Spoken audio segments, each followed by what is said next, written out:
we go. Who collectively have covered and talked about more than 50-plus years of Eagles football. Kick off your day with Birds 365. You'll get debate. We love to argue. You'll get the real story from inside the locker room. And you'll hear from some of the great football minds from around the region. You're about to become an Eagles insider.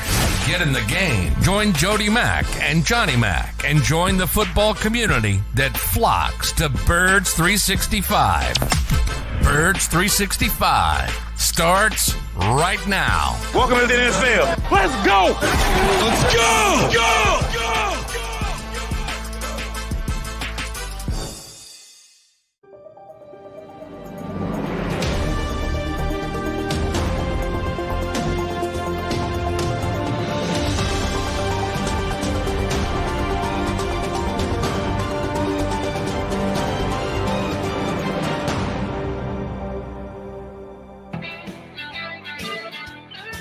And appreciate those of you who are up and at 'em early on this Tuesday morning on Birds 365.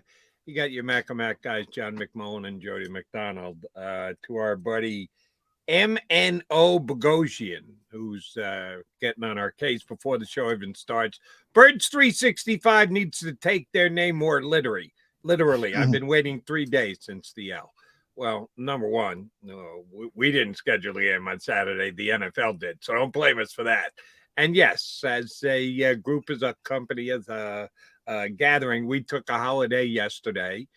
Sorry, we're humans, just like you, I'm sure. Yeah, we didn't working 7 days a week, 365 days a year. Everybody needs a little downtime, and we all need a little downtime after what happened on We Saturday. didn't schedule Christmas Day when Christmas Day was either. So, yeah, the holiday was Monday.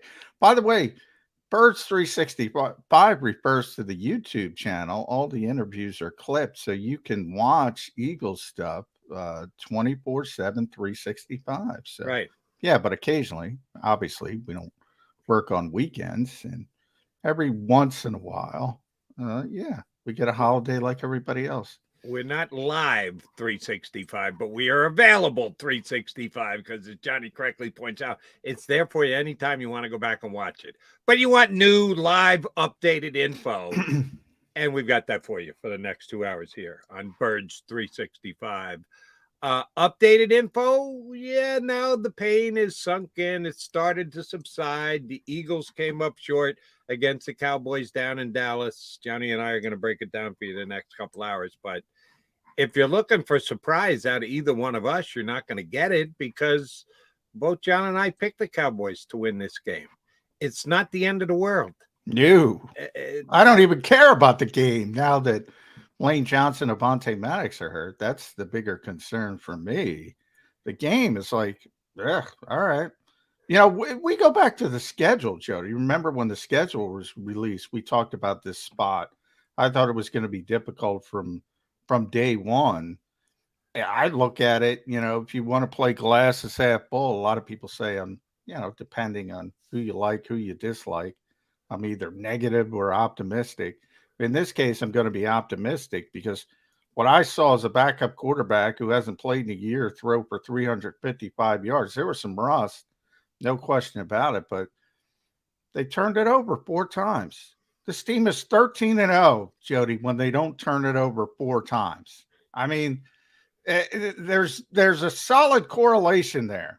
When they take care of the football, they win. When they don't, they lose. And they didn't take care of the football. And you know what? I don't blame Gardner for that because I think Quez Watkins should have fought for the ball a little bit harder on both of those interceptions. Now, they weren't great throws. I'm not going to say they were great throws. But you got to fight for the ball. You got to help your quarterback. And I think a different receiver would have done that and at least gotten incompletions there. Then you had the mesh point fumble. And that's always given to the quarterback statistically, but that was Boston's fault. And then you have the fumble by Miles Sanders. Uncharacteristic. The Eagles almost went wire to wire, Jody, leading the NFL in turnover ratio. All of a sudden in one game, it flipped. The Eagles came in plus 12. The Cowboys came in plus 9 in second. Now the Cowboys are plus 12 and the Eagles are +9. That explains the whole game. Understood. You're being a little bit more lenient to the quarterback position than I would be. Quez Watkins had the ball pulled away from him, and that's on Quez. Both of those passes were not good, and the quarterback makes the decision of where to pass the ball. And if you make the decision that you're going to throw a slant, middle of the field, ball to Quez Watkins, I know he's the backup, but he's there every single day. He watches film. He breaks it down with everybody else. He knows slant passes, be thinking A.J. Brown. Over the middle, be thinking Dallas Goedert. And or Devontae Smith, who certainly is better than Quez Watkins, even though neither one of them are going to win a Mr. Olympic contest. He chose to throw it there, and the ball got picked off, and Quez certainly contributed in lack of toughness, but he's the one who decides where to throw the football. Yeah. And I think both of us mentioned last week leading up to the game, I'm not saying they were good throws. I said that originally. I'm saying, a lot of times when you have backup quarterback, the hope is the rest of the team sort of raises their level to make up for the backup versus the starter. Well, you got to raise your level. You are playing with a backup. There is a little bit of a rust. You got to fight for that football. I'm sorry. If I look, and that one guy's a starter and one guy's not, you got to fight for that football, Quez Watkins. It reminded me of that, Cousins Rager incident that we talked about on the show, where I'm like, Kirk's got to learn. Kirk's a veteran quarterback. If that guy's not going to fight for you, don't throw him the football. Hopefully Gardner learned that this week, because Kirk learned it real quick with Jalen Rager. If you're not going to fight for the football, Quez, well, guess what? Don't complain about lack of targets. Right. And I know he's got to run the routes. It's too simplistic to say, well, just tell Quez to go on the fly every single snap. No, because then everybody on the planet knows that you're going to be running the fly in every snap. So he's got to run routes across the field from time to time. Don't mean you have to throw him the ball.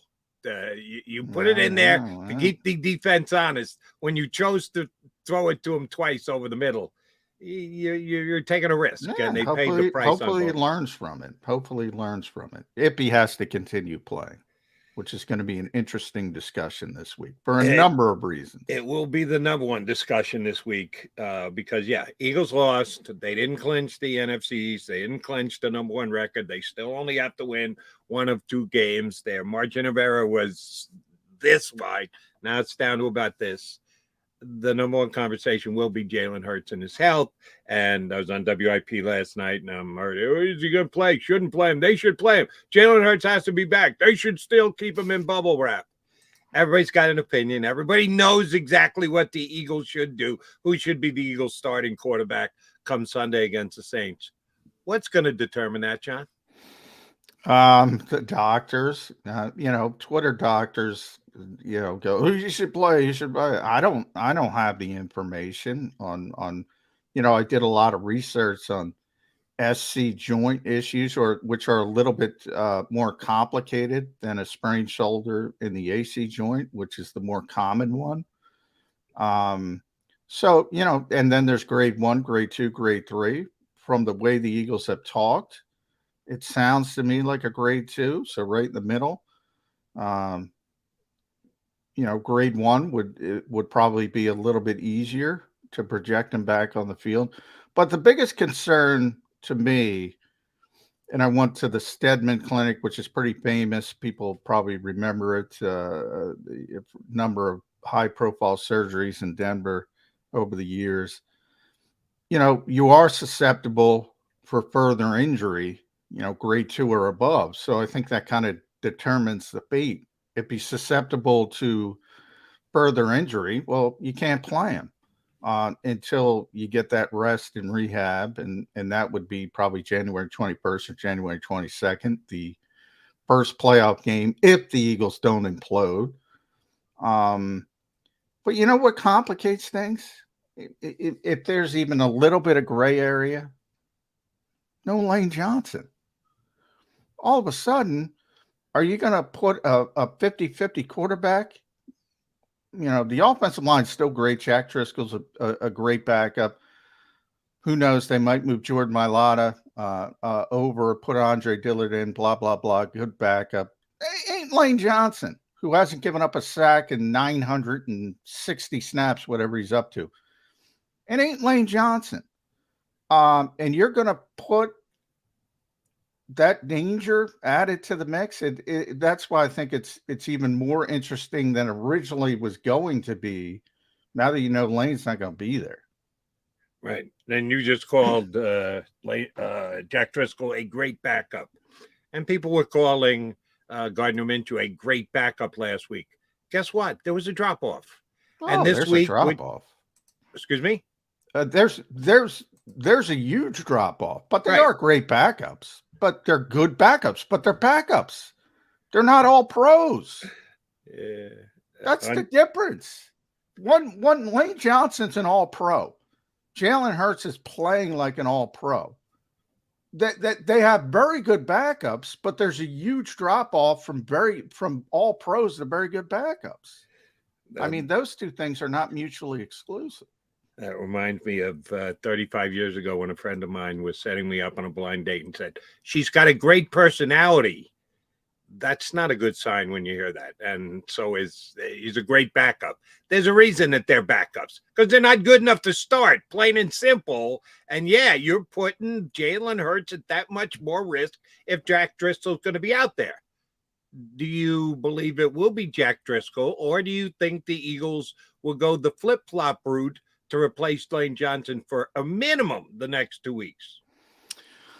I think it will be Jack Driscoll unless the belief is that Lane isn't going to be able to play moving forward.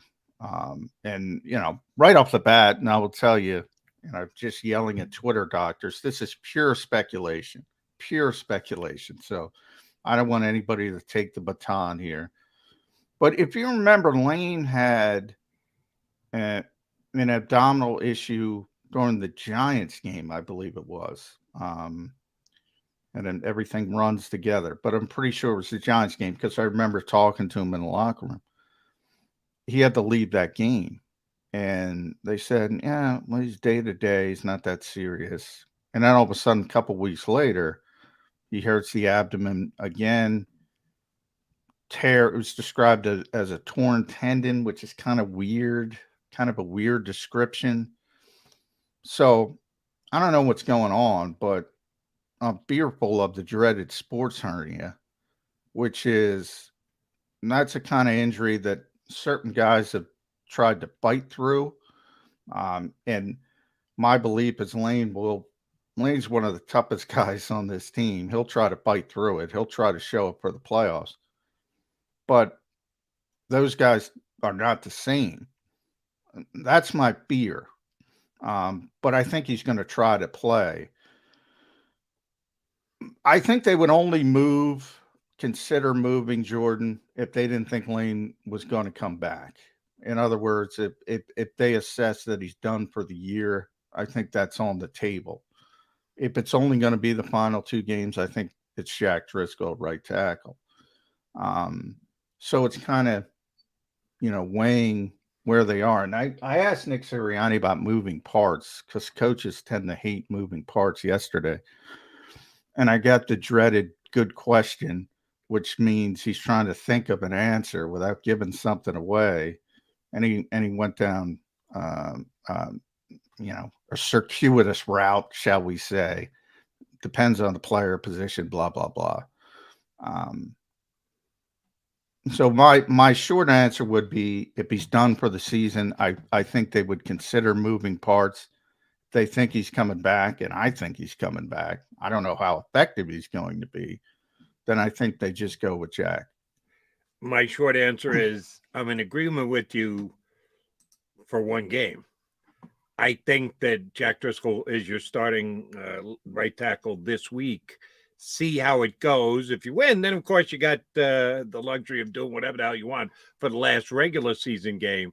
But if they lose, even if they believe Lane Johnson is coming back, if he plays poorly enough break down the film, he doesn't hold up his end of the bargain, I think they'll flop for the next game against the Giants because it becomes a must-win game. So I think it depends on a couple different things. Number one, the outcome of that game, and number two, the way that he plays. I don't think they make a in-stone decision. Well, we know Lane will be back in 2 weeks, so Jackson's going to hold down the fort. We're staying with him for the next 2 games. I think it's a game-by-game decision leading into the playoffs. And yes, then, of course, you got to factor in your... Well, I do admit I'm assuming a win against the Saints because the Saints are god-awful. They have a god-awful defense coach. Is not god-awful. They have a bad coach. They don't make the right decision at quarterback week after week. Quarterbacks don't play defense. I am assuming a win over the Saints, and I think they will. So it would be interesting if they don't win that game because, then I think panic sets in because you just lost to a really bad football team. But even if Gardner plays like he played against the Cowboys, they're beating the Saints. And who knows? Maybe Jalen's healthy. Maybe it's grade 1 injury. Maybe it's not grade 2. And he's able to make it back. And then I think it's an easy win, even without Lane Johnson. But panic is going to set in if they somehow lose that game, Jody. No question. And remember, Dallas also has to win, and Minnesota also has to win. So that factors into it as well. Now, Dallas, I believe, plays on Thursday night, so this could all be moot if they lose. Minnesota, I think, plays later, so they play after the Eagles, I believe.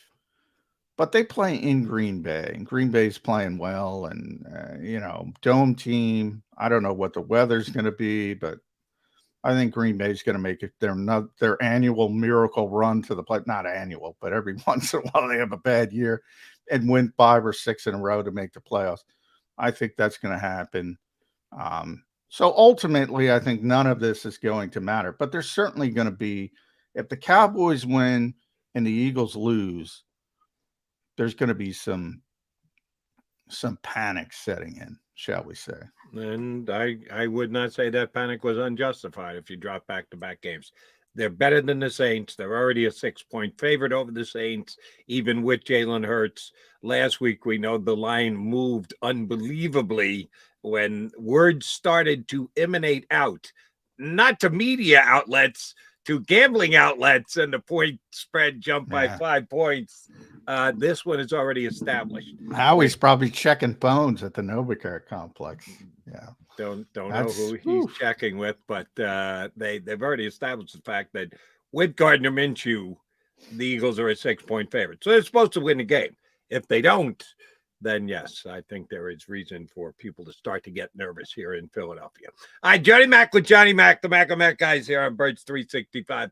We got 2 of our stalwarts joining us today.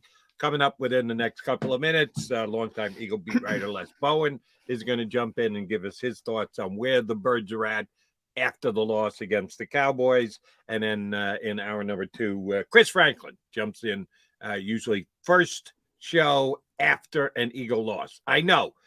To MNZQRST, I forget what his name was, who said, literally, you guys are supposed to be there 365 days. Haven't been able to find out what you think about the loss. Well, you're going to get it over the next hour and 40 minutes.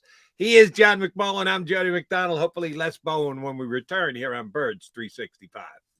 Post-game show with Seth Joyner. I knew that they had a running game. Derek Gunn. He has put in the effort. Devin Caney. Had we not won the Super Bowl, what would we be saying? And Mike Missinelli. Well, you know who Philly is. Post-game, now streaming on the 6ABC family of apps.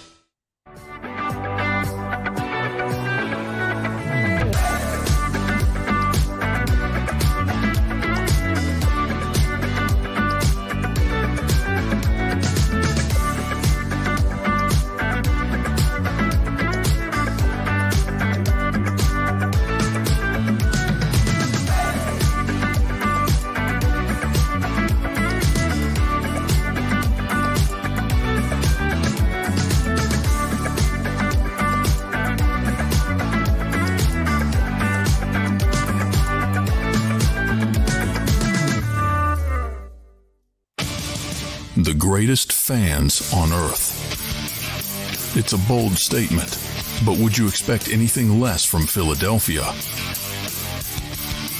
58 years of heartache creates a toughness, a grit, a resolve not found in most. Sure, our prayers were answered, but now that we've had a taste, we're looking for more. Pondley Hockey, official partner of the Philadelphia Eagles. Number 1, Jeff D'Ambrosio. Destination Downingtown is rolling back prices for a December to remember. For a limited time, you can own, not lease, brand new 2023 Jeep Wranglers for only $30,995 or $339 per month. New Ram starting at only $30,995 or new Ram 1500 Bighorn Crew Cabs $189 per month. Zero down can deliver. Get the price you want, the selection you need, and the VIP treatment you deserve. Jeff D'Ambrosio, Destination Downingtown, Big Finish Sales Event. Did you know taxes could be your biggest expense during retirement? Are most of your assets in tax-deferred accounts like IRAs and 401ks? Taxes are historically low today, but we're facing significant headwinds in the future. Do you have a plan? The Thrive Financial Team has more than 100 years of experience helping people across the Delaware Valley with forward-looking tax planning. Learn how to shift your money from forever tax to no or low tax accounts. Get your Thrive Retirement Tax Playbook today. Go for the beers, go for the cheers, go for the hit and the hits, go for the scene, go for the screens, go for the gallery, go for the win, go to Ocean.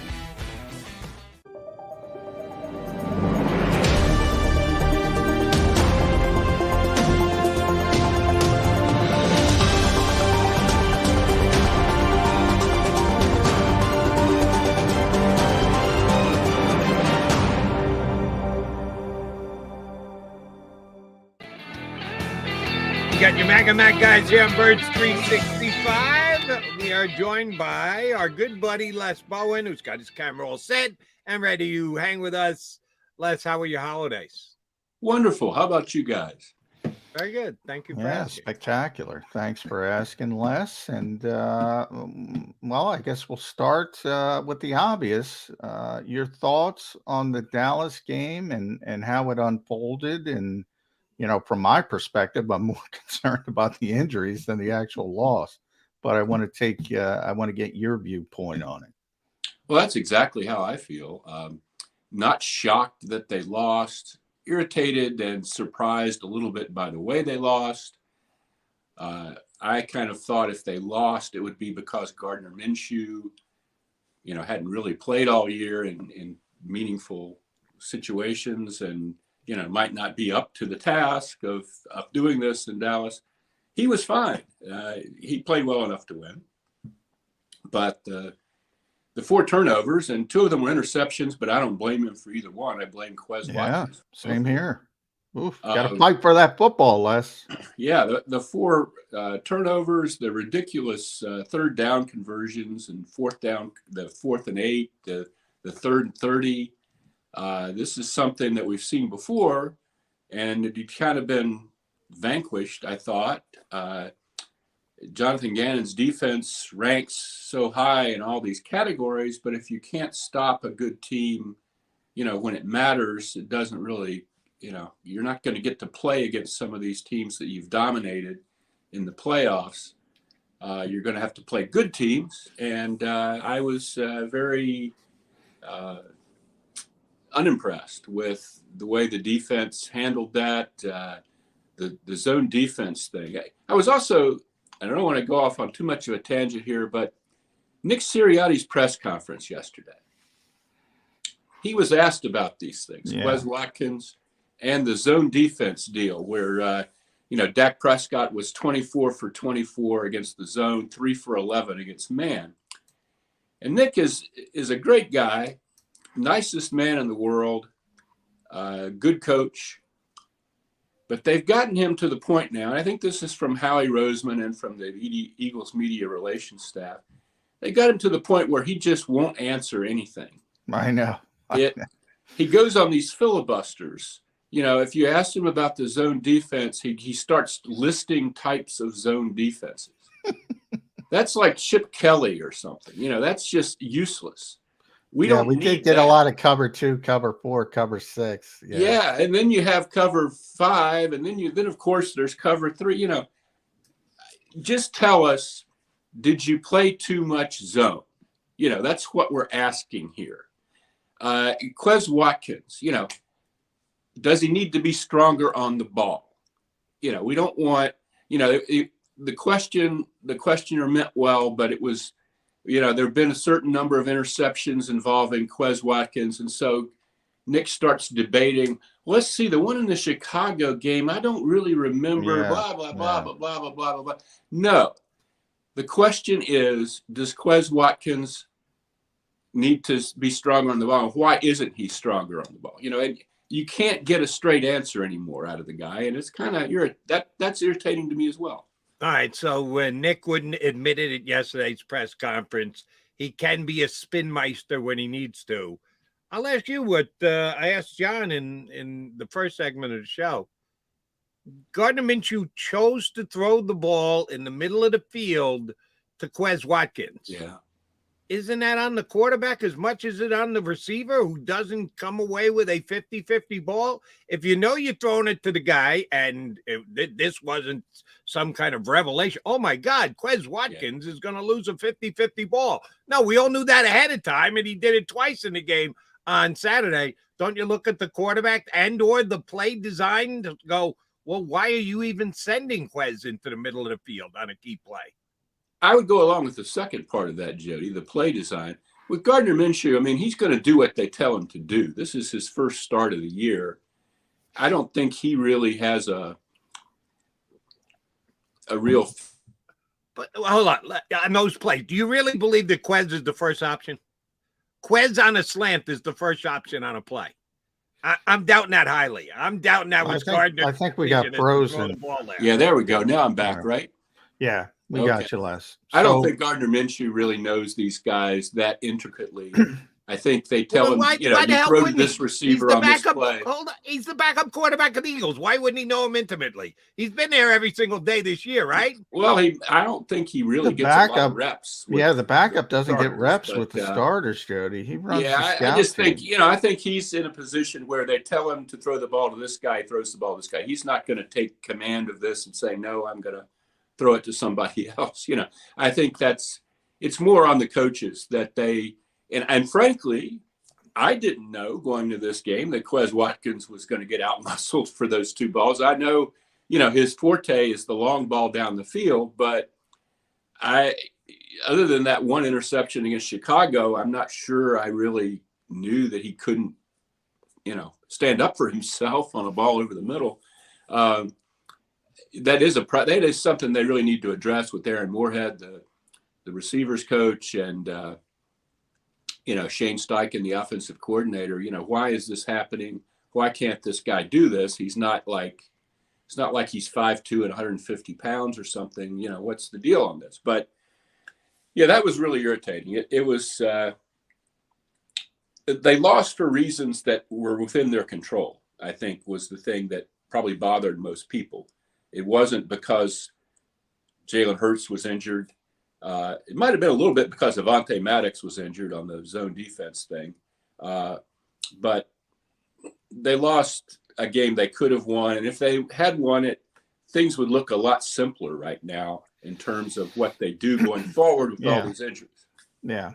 I would say to Jody's point, I mean, you're right, Les, that Gardner, you know, is going to do what he's told, but there are progressions. You know, maybe he got off his first progression and got to Quez in that aspect. But, you know, at the end of the day, if you're the quarterback and somebody's out there, you got to be able to trust if you throw the football. And they weren't great throws. I'm not trying to dismiss any culpability from Gardner Minshew, but I'm just saying, if you have a backup quarterback in the game, the thought process for the rest of the team is almost you have to elevate. You have to help the guy a little bit. He's not the starter. And if the ball's coming your way, you got to fight for it. It doesn't matter if you're A.J. Brown. You know, we talk about Devontae Smith and his weight since he came in.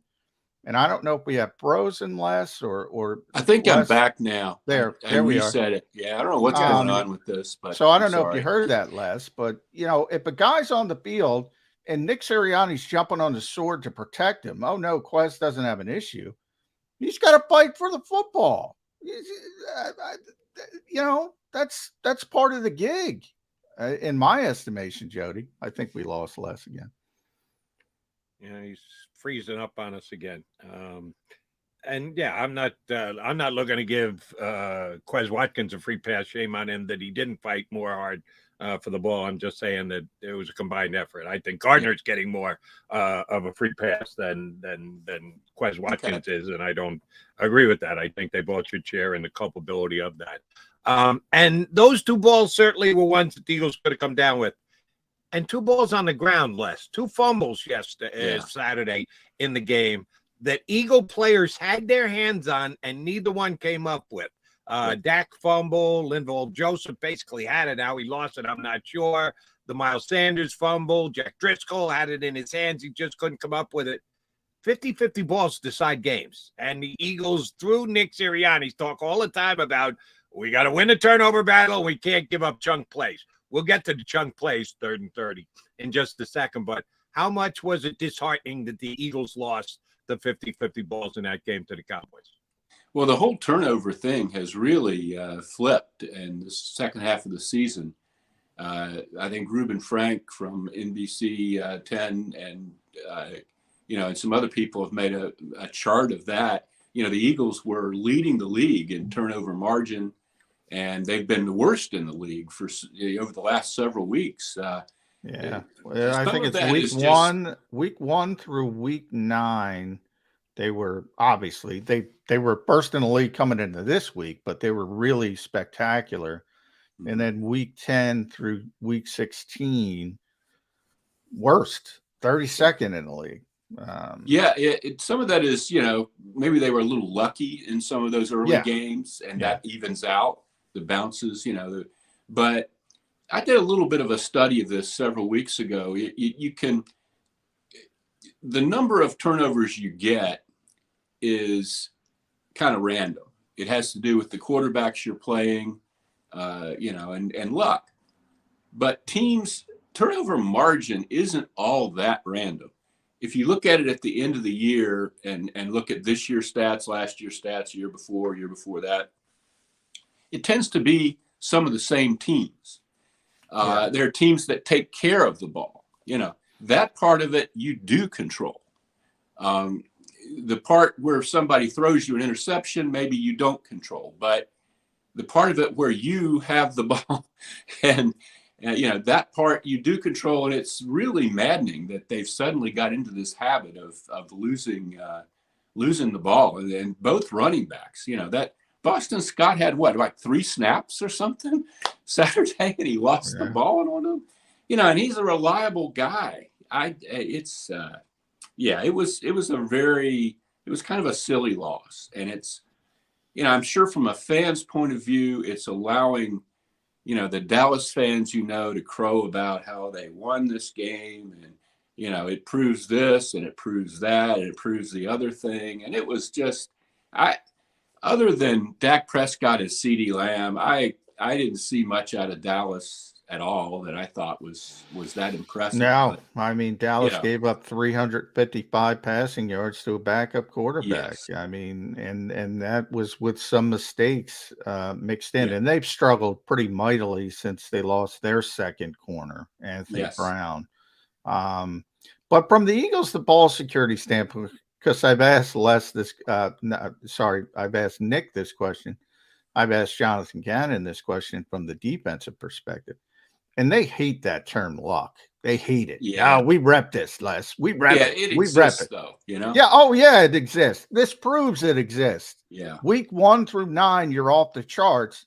Week 10 through 16, you're worst in the NFL. If that doesn't prove it, I don't know what proves it.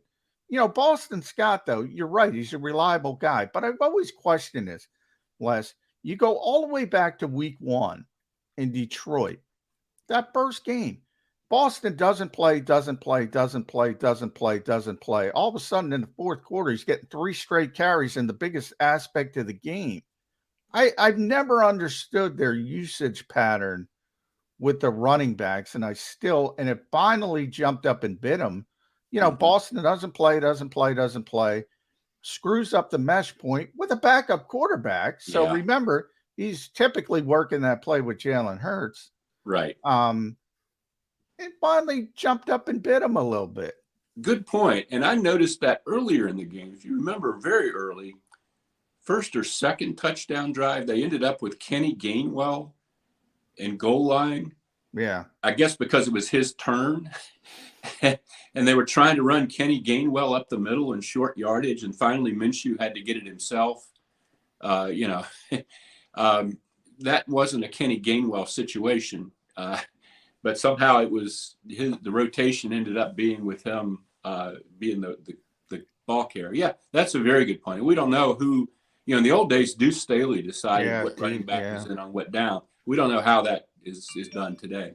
All right, time for a little role play. And I'll ask each of you to play the role of the Philadelphia Eagles head coach, Nick Sirianni.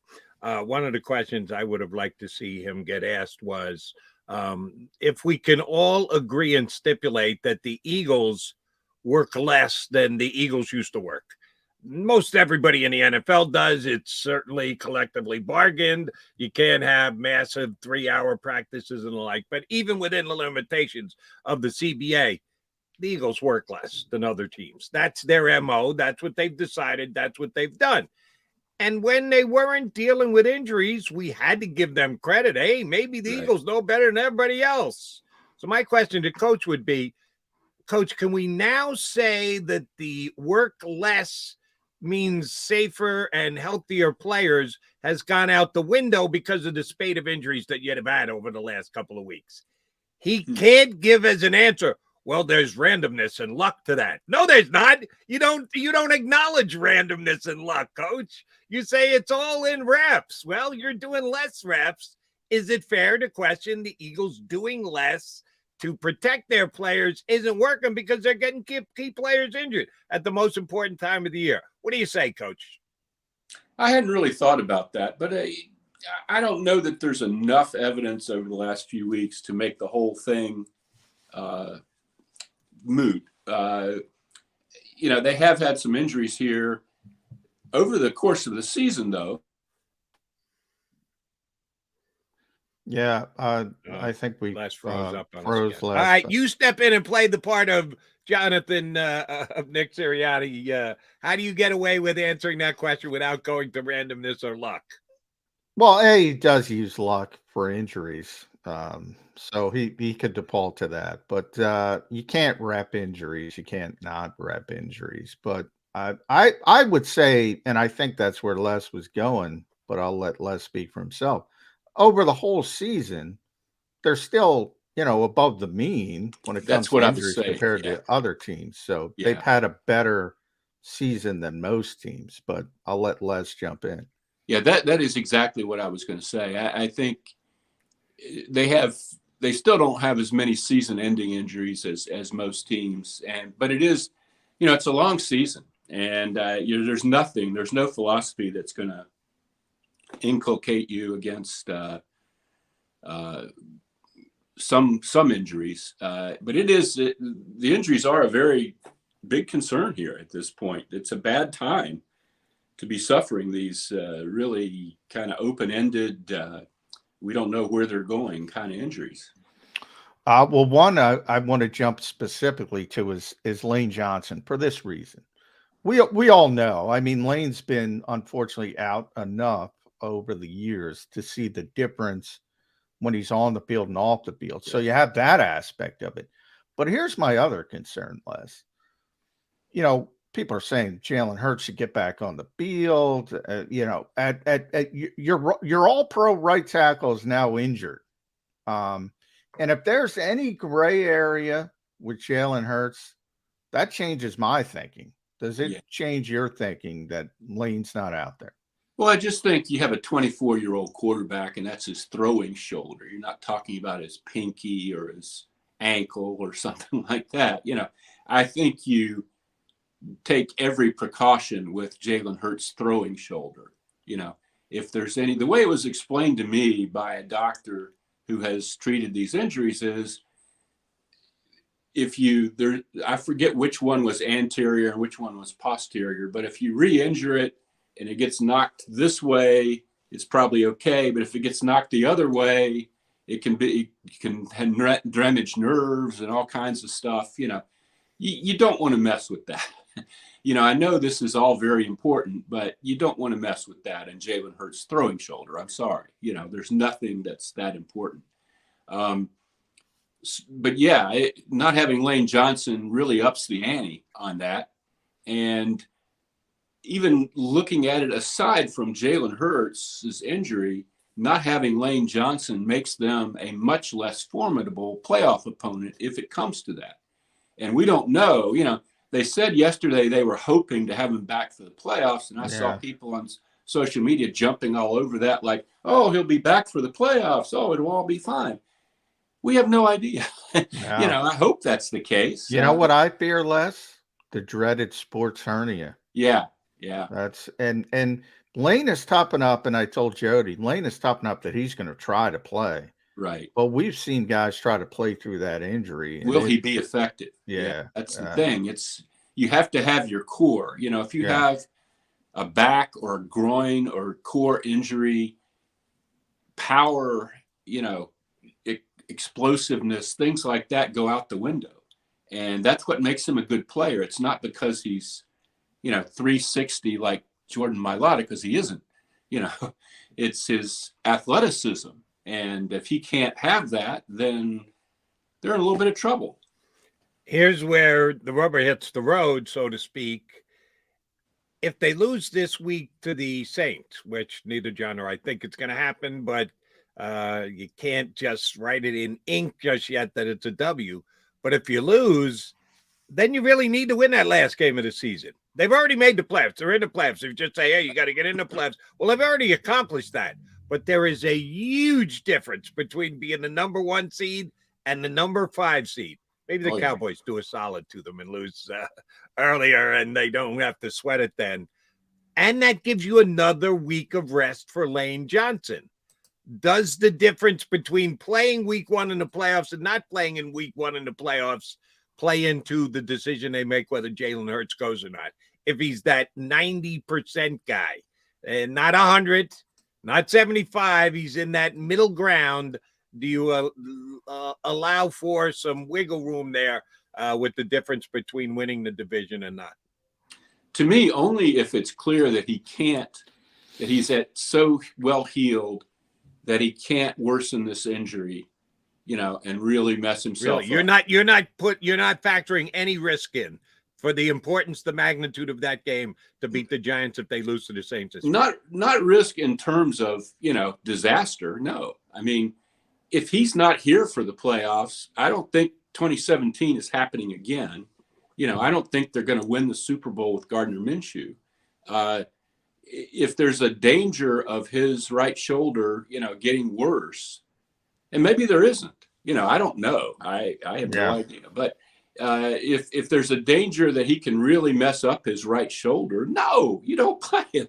Like you said, they're in the playoffs. I mean, it would be better to have the extra week. It would be vital to have the extra week. But you're talking about Jalen Hurts' right shoulder here, I mean, I keep saying that. Another injury that is perhaps even more serious, because you got to parse through these things, as you know, Les. And the term with Avonte Maddox was indefinitely, which is worse than hopeful. Yeah. And he was spotted in a walking boot after the game, another not good sign. If I were a betting man, I would not expect to see Avonte Maddox in that first round of the playoffs, wherever it is, whether you get the extra week or not. They didn't handle it well in game in Dallas. Now, he had missed 4 games with the hamstring earlier. Josiah Scott had some ups and downs. The Eagles have to start thinking about moving pieces around, moving do. parts around to deal with the absence of Avonte Maddox. Yeah, it was kind of weird. Avonte was all over the TV screen the first he was first playing a quarter great game. of that game. Yeah. He was like the most visible player on the Eagles defense. He did let Dak out of his grasp there for a key conversion one time, but he was playing very, very well. And suddenly when he was gone, it was open season in the middle of the field. I guess you have to hope that C.J. Gardner-Johnson comes back healthy and helps that situation. And maybe Josiah Scott is more effective with C.J. in there than Reed Blankenship. But that's another thing we don't know. And in fact, Nick Sirianni, I kind of winced a little bit about what he said yesterday about C.J. Gardner-Johnson. He didn't say, oh, he's great, he's fine, he's wonderful, and we'll be out there and he'll be practicing. And, this is a lacerated kidney. And just because it's been 4 weeks doesn't mean that he's ready to play. They kind of need him, I think. Certainly maybe not to beat the Saints, but the Saints have won a couple games here, and you're talking about, you're going to rest this guy and you can't play this guy. And, you get to a point where suddenly this game gets a little dicey if you're talking about too many guys. I think Tom Brady helped the Eagles a little bit because I think the Saints would have had a lot of hope if the Bucs lost that game. Right. But here comes Tom Brady. Wins who another only one. plays like the last few minutes and the overtime anymore. The rest of the game, he's terrible. It's like he's in the NBA or something. All right, so let me get you on the record with this. We know that Avonte Maddox indefinitely means certainly the rest of the regular season and maybe significantly longer thereafter. But Lane Johnson and C.J. Gardner-Johnson, the Johnson brothers, Johnson & Johnson, are to be determined. Do you handle them in the same way? Do you hold them to the same standards of not risking further injury the same way you do with Jalen Hurts? Probably not. Now, it depends on that. I mean, a lacerated kidney, certainly you don't want to mess with that. I think that's the sort of thing that he has to be, the tests have to show that it's healed before he plays. I think it would be irresponsible to play somebody with a lacerated kidney. The Lane Johnson thing, they can probably shoot him up, and I don't know. Like we were saying earlier, he can try to play with it. He's 30-some years old. You're not looking at a guy who's got his whole career ahead of him, and you're risking some horrible, thing here. He's played with injuries before. He's had surgeries before. I have a different attitude toward him a little bit in that the position he plays and the type of injury it is, you're probably not looking at doing anything to him that's going to resound through the years or anything like that. I think there's a good chance Lane shows up and tries to play, as John said, in the playoffs. I don't know whether that means he'll be good. The C.J. Gardner-Johnson, you just have to see if a lacerated kidney is healed. At Les Bowen on Twitter. You can follow Les there, read his Eagles musings on Facebook these days. Still does a tremendous job breaking down the games and such. I'll leave you with this, Les. I do think whether it's by the Cowboys losing a game, the Vikings losing a game, people forget that part of the equation. Yes. Those teams have to win out. I think the Eagles are going to get that number 1 seed. And if they do, they are set up like 2017. They only got to win 2 games at home to get to the Super Bowl. Anybody of concern that you think that could come into Lincoln Financial Field in difficult weather, difficult environment, that could pull it off and stop the Eagles, even with all these injuries? Yeah. I assume Jalen's going to be there, but right. Anybody scare you? The team, I think the Lane Johnson thing suddenly makes San Francisco a lot more scary with their defensive line. I was not, a team playing its third quarterback. I was kind of, regardless of how well he's played right now. Typically you write that team off, but you can't write off San Francisco. It's pretty amazing. In fact, I think we lost Les one more time. In fact, Jody, they're a little bit better since Brock Purdy's Oh, yeah. come in. I'm amazed. I'm amazed that they've been a little bit better. That's what I thought was going to happen with Trey Lance, and it's happened with Brock Purdy. The 49ers have gotten a little bit better, Les. It's amazing. Yeah, and, I don't know what to make of that. The teams they're playing, I don't know. But I do think without Lane Johnson, suddenly San Francisco looks like a tougher task than it looked before. And, I just don't know how to – some of these other teams, you don't know what to make of them. I really don't think – again, Dallas, I'd be shocked if with Jalen Hurts healthy and, some kind of help in the middle, Gardner Johnson, hopefully.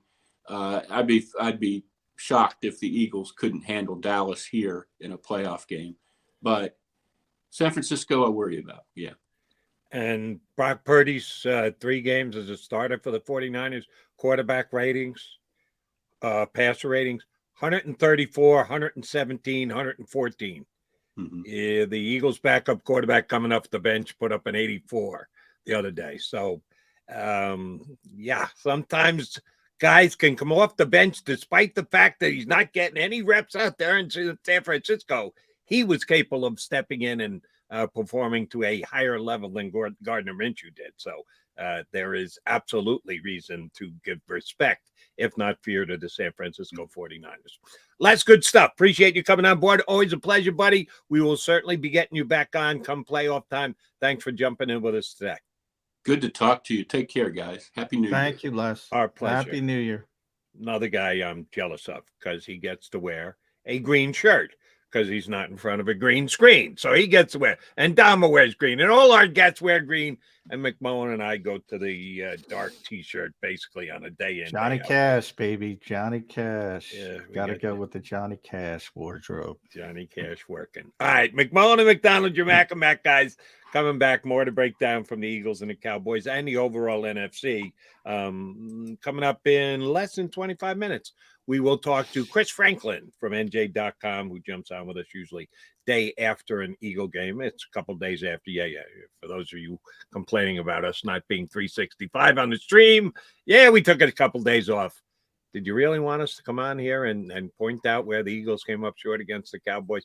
We let it breathe a little bit. But we're breaking it down for you now here on Birds 365.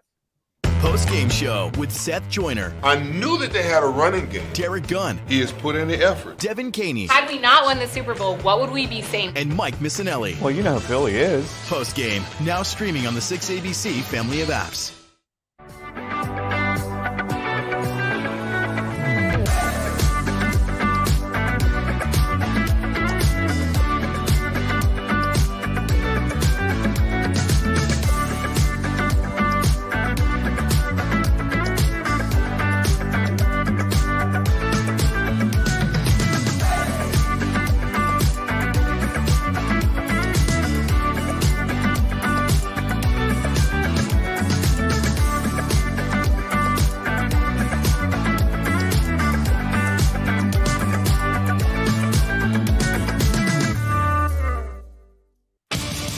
The greatest fans on earth. It's a bold statement, but would you expect anything less from Philadelphia? 58 years of heartache creates a toughness, a grit, a resolve not found in most. Sure, our prayers were answered, but now that we've had a taste, we're looking for more. Pondley Hockey, official partner of the Philadelphia Eagles. Number 1, Jeff D'Ambrosio. Destination Downingtown is rolling back prices for a December to remember. For a limited time, you can own, not lease, brand new 2023 Jeep Wranglers for only $30,995 or $339 per month. New Ram starting at only $30,995 or new Ram 1500 Bighorn Crew Cabs $189 per month. Zero down can deliver. Get the price you want, the selection you need, and the VIP treatment you deserve. Jeff D'Ambrosio, Destination Downingtown, Big Finish Sales Event.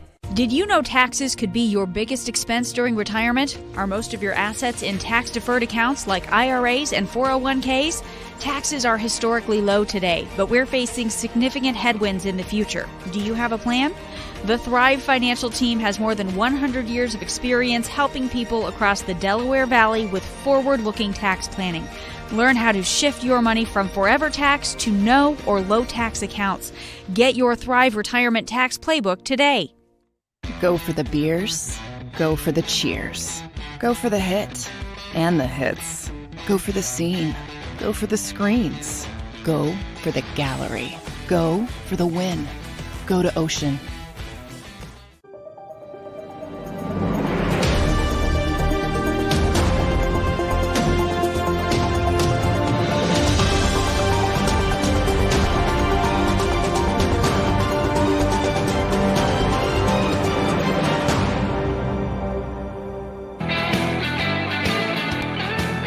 You got John McMullen and Jody McDonald, your Mac guys here on Birds 365. After just the second loss of the season, beaten by the Cowboys on Saturday, Christmas Eve, before a Christmas off.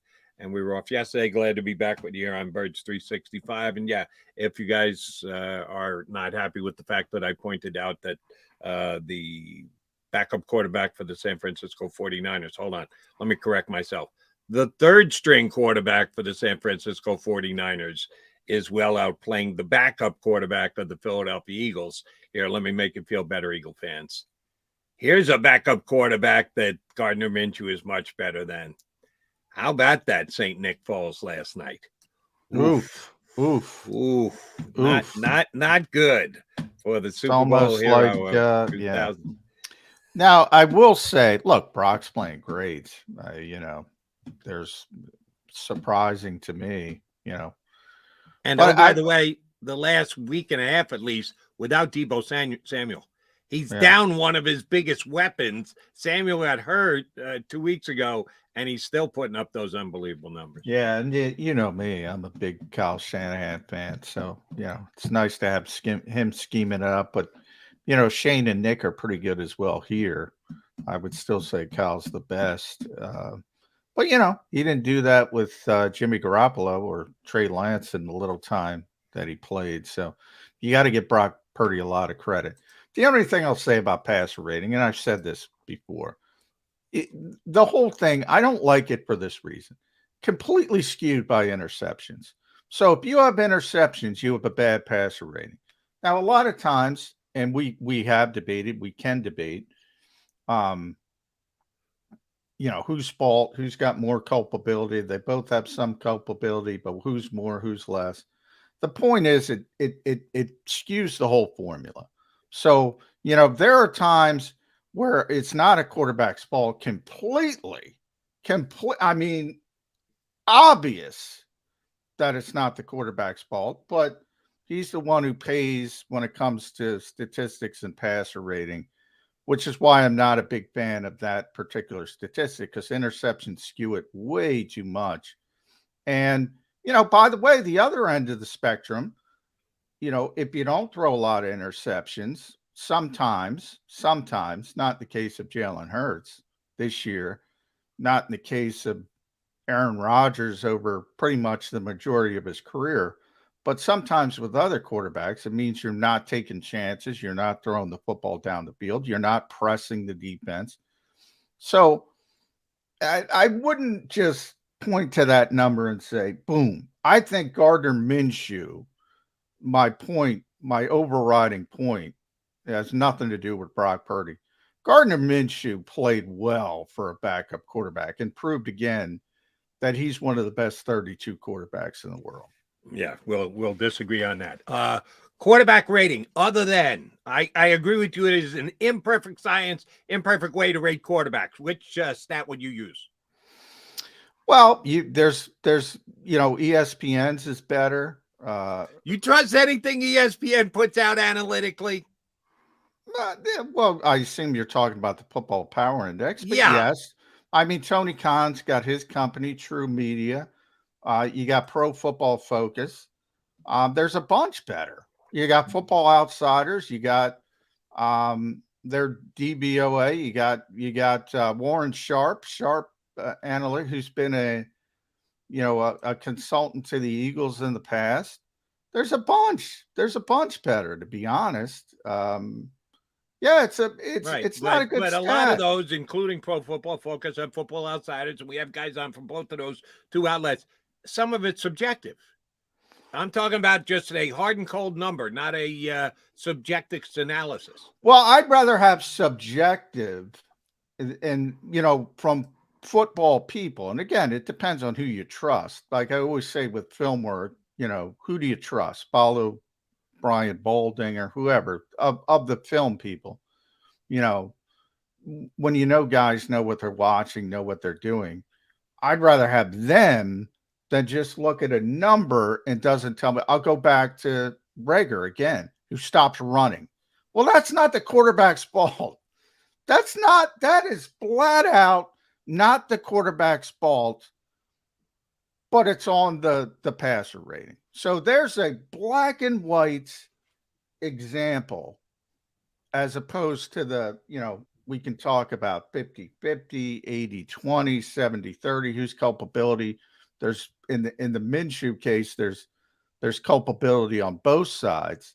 But there are times when it's flat out not the quarterback's fault. And it's not shown, and that's where I'd rather have somebody like Baldy looking at the film saying, okay, this is not the quarterback's fault. We're not going to grade him down for that, so to speak. That's my only point. My biggest problem with quarterback rating is that it's not even passer rating is it doesn't factor in what a guy gives you with his ability to make play with his legs. When you're rating an overall performance of a quarterback, if that is part of his game, that should go into your analysis. And it doesn't in that particular stat. That is purely about how you pass the football. But I give you a chance, Johnny Mac. And if you can't get it today during the show, I'll ask you to do so for tomorrow's show. Give me one quarterback rating that has Gardner Minshew's performance against the Cowboys this past week better than the worst of the 3 games that Brock Purdy has started. Take whichever one ranks the worst, comes out the worst, rated the worst, subjectively judged to be the worst, and give me one outlet that rates that performance below what Gardner Minshew did. Well, I could do it right off the bat. Pro Football Focus gave him a 72 overall number. Brock Purdy is 71.8 as a total, as a quarterback, as an NFL. They give Minshew 72 on his performance on 72. Really? Yeah, he played well. He played well. And agree. for a backup quarterback. Well, they're both backup. Well, actually, excuse me, Purdy's a third string quarterback. So we're comparing apples to apples. We're not comparing him to another starter. We're comparing him to another backup quarterback. If you're asking me who's a better quarterback, Gardner Minshew or Brock Purdy, I'm going to say Gardner Minshew 100 times out of 100. And I give Brock Purdy credit for what he's doing. I'm kind of amazed by what he's doing. I do, how much you talk to me enough. You know how much I respect Kyle Shanahan. That's part of it. I give him all the credit in the world. But I'm like a typical Philadelphia fan when it comes to Brock Purdy. And by that, I mean, I'm looking at the sky, Jody, because the shoe's coming. The other shoe's going to drop. I don't know when, but it's coming. It's coming.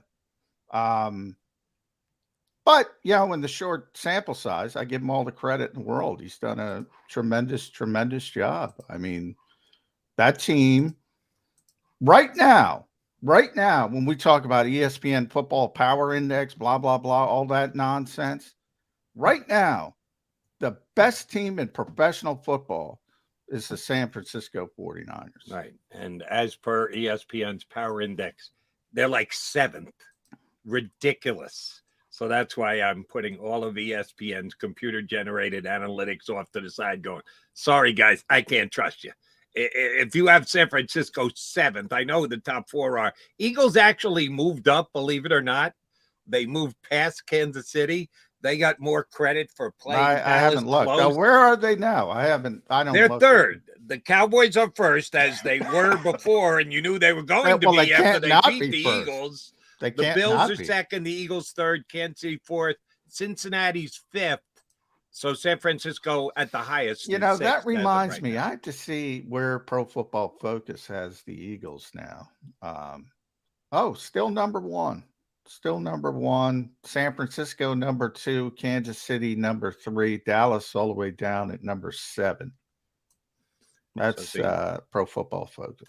Different strokes for different folks. So that's the beauty of subjectivity. You can see different things. I do like to use numbers, and numbers can be twisted and can be bent. But I do think numbers are important. And Brock Purdy's 3-0 in the 3 games that he started. In the last 3 games that Gardner Minshew started, the Eagles are 1-2. Just saying. That's my point. Well, but come on, Jody. I mean, you're the one who says week 18 doesn't matter in every other instance. But now, because you want to prove a point, it matters. I mean, you got to throw that game out. Gardner Minshew was tremendous in the Jets game. Now, you can say just the Jets. We all know, everybody said it. The JB game, who gives a flip? That's the point. It's not black and white. That's the point. You got to look at each individual circumstance. And the Dallas game, he played better than I expected. I mean, I had the game 23-20. I think we both had the game 23-21. He played a hell of a lot better than I expected. I expected rust. And there was some rust. I hadn't played in the year. I expected some significant hiccups. I even might have expected a couple interceptions, but not the way they developed, where the receiver had a chance to help the quarterback. But yeah, I mean, come on, you got to throw that week. You can't throw it out the rest of the year and say it counts because you want to downgrade Gardner Minshew.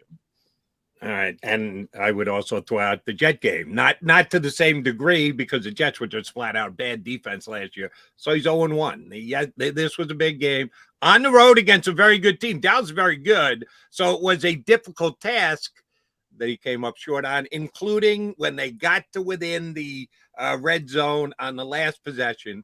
A debatable decision to spike the ball rather than use a timeout. And I know the coach came to his defense yesterday. And the coach was also defending himself because he could have chosen to use the timeout there rather than spike the football and give it up and down. He had 3 downs to get him into the end zone. He didn't do it. You and I see the performance of Gardner Minshew much differently than you're tough. You are a tough grader. I'll give you that. Man, backup quarterback. He gets the team in position. Yeah, he didn't finish. Right. But a backup quarterback who you and others said he's good enough to be a starter in the league. I just don't agree with that. I don't. But I'm talking like 27-32. I mean, I'm not talking about top 10.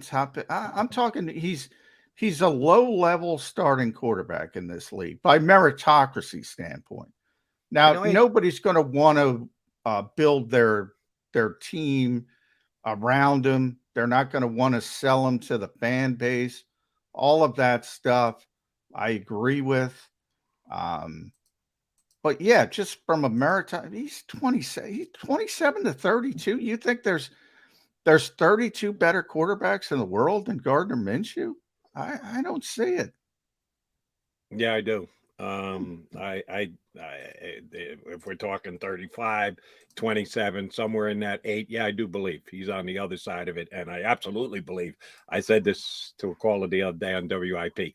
If you'd like to make a wager on him being an opening day starter in the National Football League this year, I'll take as much as you want to put on the line. It has no chance of happening in the NFL next year. So to me, if he can't start for an NFL team on opening day, he's not a starting quarterback.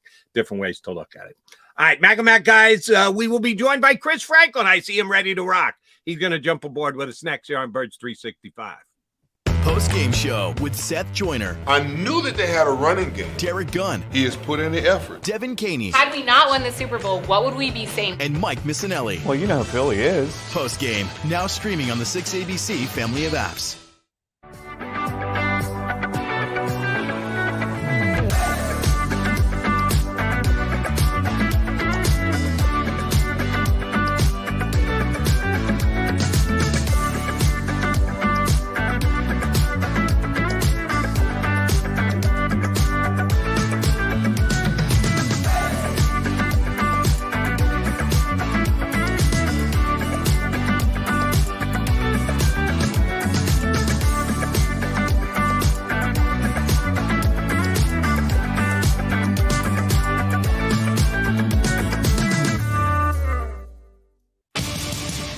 greatest fans on earth.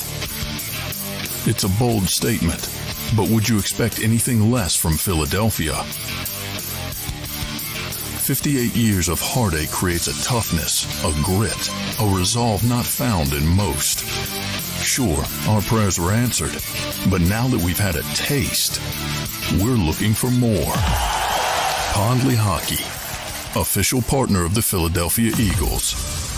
Number 1, Jeff D'Ambrosio. Destination Downingtown is rolling back prices for a December to remember. For a limited time, you can own, not lease, brand new 2023 Jeep Wranglers for only $30,995 or $339 per month. New Rams starting at only $30,995 or new Ram 1500 Bighorn Crew Cabs $189 per month. Zero down can deliver. Get the price you want, the selection you need, and the VIP treatment you deserve. Jeff D'Ambrosio, Destination Downingtown, Big Finish Sales Event. Did you know taxes could be your biggest expense during retirement? Are most of your assets in tax-deferred accounts like IRAs and 401ks? Taxes are historically low today, but we're facing significant headwinds in the future. Do you have a plan? The Thrive Financial team has more than 100 years of experience helping people across the Delaware Valley with forward-looking tax planning. Learn how to shift your money from forever tax to no or low tax accounts. Get your Thrive Retirement Tax Playbook today. Go for the beers, go for the cheers, go for the hit and the hits, go for the scene, go for the screens, go for the gallery, go for the win, go to Ocean.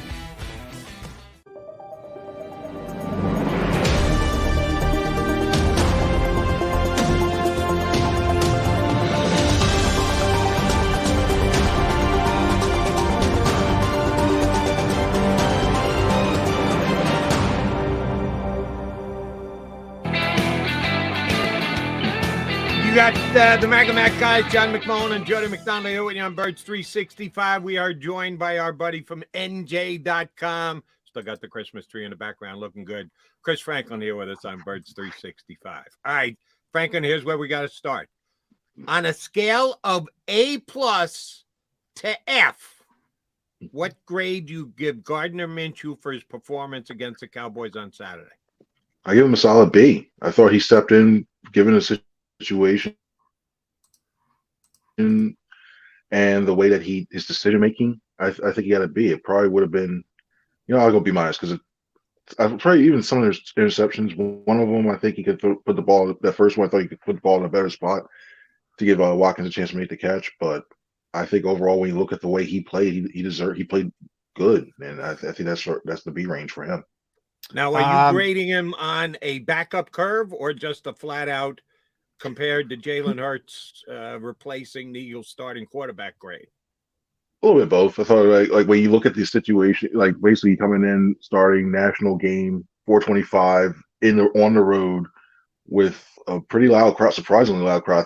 I thought it'd be more Eagles fans there. There was still a good bunch. I thought it'd be a little bit more as well too. But I thought given how loud the situation doing that, and then also when you look at the way this offense changed, basically tailored to him instead of like the team running a lot of the design run stuff and going on the fly there. I thought he did for what he did. I think he did a good job. All right. All I wanted for Christmas, Chris Franklin, was the Chris Franklin culpability meter. So we've been talking about these interceptions and Gardner versus Quez. So it could be 50-50. I want a Chris Franklin culpability scale. Is it more on Gardner, a couple poor throws, they weren't great throws, or was it more on Quez not at least fighting for the football and turning interceptions into, you don't got to catch the ball, turn it into an incompletion? Where's your culpability meter? I probably put it 60-40 on Quez, because what I think, especially on a timing route like that, you have to know that the ball's going to be coming toward the area and the ball's going to be released. You have to know that you're going to be the option on that play. At the same time, if it's going to be a timing route, you have to make sure you put that ball in a spot on time and accurately in a position where your receiver was able to catch within that catching radius and then win a look around. For any receiver, I know, even if it's a clear out route, especially with this offense, you can't take for granted like, the ball's not coming to me, because we've seen many a times this year, no matter who the quarterback was, that the ball, there's a chance it's going to come at any time. Even if it's a clear out route, you're just going down the field and all of a sudden you find yourself wide open. quarterback's going to try to find you. So I think the way that I think I slightly say Quez was more at fault when it comes to a lot when it came to that stuff, because you always have to look back at the ball and fight for it if you see it coming that way. But I thought that ball could have been in a spot where it could have been better for him to make a catch too. Here's where I think it's at least 50-50. The quarterback decided to put that ball in that window. Quez is going to go out. He's going to run his route. Hopefully he's believing the ball's coming to him on every single play. You got to know it's not, but you have to react, and you have to be in the mindset. The ball is coming to me, but the quarterback's the one who determines where to throw it. And he decided to throw it to Quez. He's not pumping 250 in the weight room. Watkins over the middle into traffic. That's on the quarterback. See, and also you mentioned something there too, and I've seen a couple of times. I just want to see it more consistency, and that's with all the receivers a little bit sometimes too. It's like I know you go through the progressions on a play. They have the progressions, even in the playbook, says 1, 2, 3, 4, what have you, stuff like that. But it makes the offense more tough to defend when you give yourself a look every time, like you're going to get the ball, and you even look back, because you got to keep all the secondary honest, because they're reading off the guys. They're reading off the secondary guys themselves. So if the guy's looking and all of a sudden they raise their hands up and looking back, they're thinking, "Oh, I got the ball." Well, if you're not getting the ball and you're clearing out, and you look back, you basically can freeze a guy to maybe have an extra half-yard separation. So I think it's more of a consistency thing throughout that whole entire receiving corps. All right, Chris, it's a happy Tuesday. It's not going to be happy for our boy JG. 3rd and 30. 4th and 26 is famous in this town. Now 3rd and 30 will be infamous. You saw the zone numbers. Now Nick went into the weeds talking about cover 3, cover 2, cover 6, blah, blah, blah. Dak, according to Next Gen Stats, was 24 of 24 when the Eagles were playing zone defense. And there is a lot of context to that, but those numbers aren't good. What to me, and I talk to Jody all the time about this. So many teams play the Fangio style defense now in the NFL, and you see it all over the league. When you have miscommunication in the back end, it's blown coverage after blown coverage after blown coverage. So where's that demarcation line? If things are so complicated that you're having miscommunications, should you make them less complicated? Yeah, I think that goes to the defensive coordinator in that. I think it goes on again, and because when you look at the way, especially with how young, after Devontae Maddox left, that was a very, very inexperienced secondary in the back end as well too. Because you have Marcus Epps, even though he's played a little bit as well too, he's a solid guy. He becomes your veteran at back end. Then you have Josiah Scott, Reed Blankenship back there, and it gets to a point where that was in theory, I like that play design where you have the slot guy going back to you as your other safety, but when you have guys like Josiah Scott and Reed Blankenship, who granted still are like, to me, I still look at them as like they haven't had a full 16 games as a starter, so they're either like it's in effect was almost like rookies in a way. But even though they're not, well, Reed Blankenship is, Scott's not. I look at that, it's like, okay, maybe you got to roll a different way, and even if it means you have to go switch up to a straight man, not that matchup zone, or that, just give them a different look to throw. You don't want to play straight man on 3rd and 30. I mean, if that's ever the time for Jim Schwartz to bring back the sticks, no picket four, no exactly right. Oh, yeah. No. See, the only reason I say that because you got to give them something they're not expecting. I think when you look at a cover 4, they're just going to probably. I know you can try to dump it off, try to get off the field that way too, but I think they were probably going to expect. I think they were expecting probably to see like a cover 4 as well too. That's why I think we saw the route that we did as well too. So you got to throw something that they're not expecting. I'm not saying throw a zone blitz where you have like Javon Hargrave or Brandon Graham going back into the back zone trying to throw them off that way, but you got to do that. Bring some extra pressure. I know it's not his MO, but you bring some extra, do something to slow it up. But I think when it comes to that back end secondary, that complex of a scheme or something like that with those like a Rose neophytes where they're back there is kind of rough. All right, on that particular play, 3rd and 30, it's Josiah Scott and Darius Slay in coverage. Those are 2 cornerbacks. Where are the safeties? How do you have a guy get 30 yards downfield and a safety can't even get into the picture that they're showing you on TV? How is that a well-designed defense on that play? I think it's a lot of it's the wrong key. You started looking down a little bit more into toward the box. You got his eye on the wrong guy, and that's where it kind of comes that way too. Because and then he also the other one was Scott was supposed to go back, and it was supposed to basically cover 2. So Scott, that was on 1. Scott was supposed to be I over thought 2. it was cover 3, Chris. I thought Scott was supposed. Now, when I watched it, because I wasn't in Dallas, you were, so you had a better view. When I watched it on TV, I'm like, what the hell is Slay doing? It looked like he just let him get. But then, as I saw the all 22, it looked like Scott was supposed to race back sort of that mirrored safety position in a cover 3 look, and he was supposed to be the deep guy, and he just blew it. Miscommunication, as I said. But yeah, I don't know. You said cover 4. I don't know. I don't know what they were running, but it looked like to me that Scott was supposed to be the deep guy. Yeah, that Scott definitely was supposed to be the guy. Yeah, they were going to run the slot guy back to cover the deep half of that on that play. And then the problem was, it's like he hesitated, just that little thing. He's like, oh wait, I'm so like he was like, oh, I'm going to cover. Oh wait, I'm supposed to go back and cover that deep half. And that little hesitation for like a second, he was supposed to rotate because they were running this. Lakers were supposed to be running more toward the inline thing. It was supposed to be Scott that was supposed to get that other half, and he hesitated. And once that happened, went over the top and hit him. Certainly shame on Josiah Scott. But there's a whole bunch of shame to go Darius Slay's way as well. He let him release at about the 8-yard mark. The receiver went by him about 8 yards in, and Darius is cheating up in case there's a throw in the flat.